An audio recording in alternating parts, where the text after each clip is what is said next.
हर से कबे आइबो राजा जी दिल शहर से। ए राजा सुना शादी के नेवता बायाइल नई हर से कबे आइबो राजा जी दिल शहर से।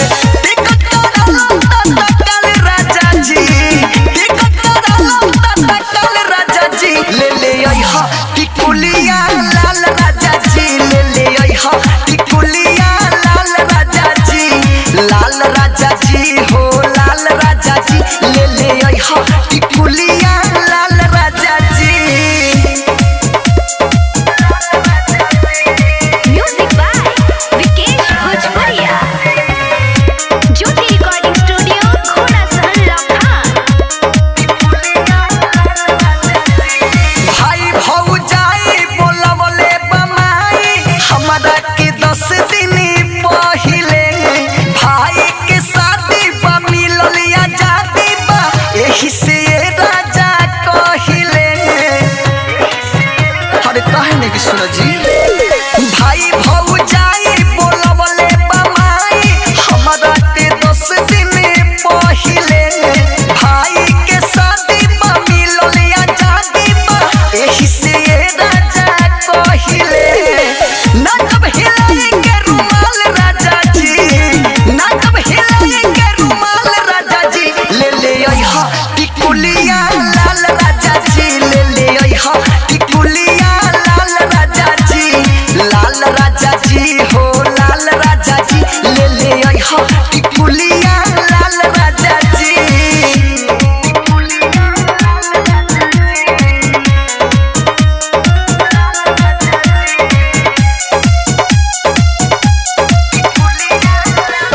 हरी हरी चूड़िया विकेश भोजपुरिया लक्ष्मी के लेल मोठा लाली जी। राइटर सुरेश सुधीर से मंगाई ले ले बानी काना वाली जी। ए राजा हरी हरी चूड़िया विकेश भोजपुरिया लक्ष्मी के लेल मोठा लाली जी। राइटर सुरेश परमोध से मंगाई ले ले बानी काना वाली जी।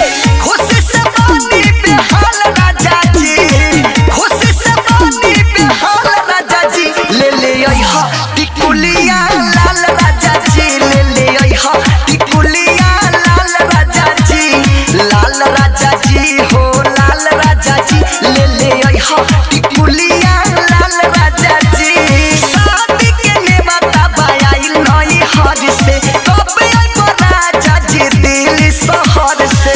टिकट करालो तत्काल राजा जी, टिकट करालो तत्काल राजा जी। ले ले आइहा टिकुलिया लाल राजा जी, ले ले आइहा टिकुलिया लाल राजा जी, लाल राजा जी हो लाल राजा जी। ले ले आइहा टिकुलिया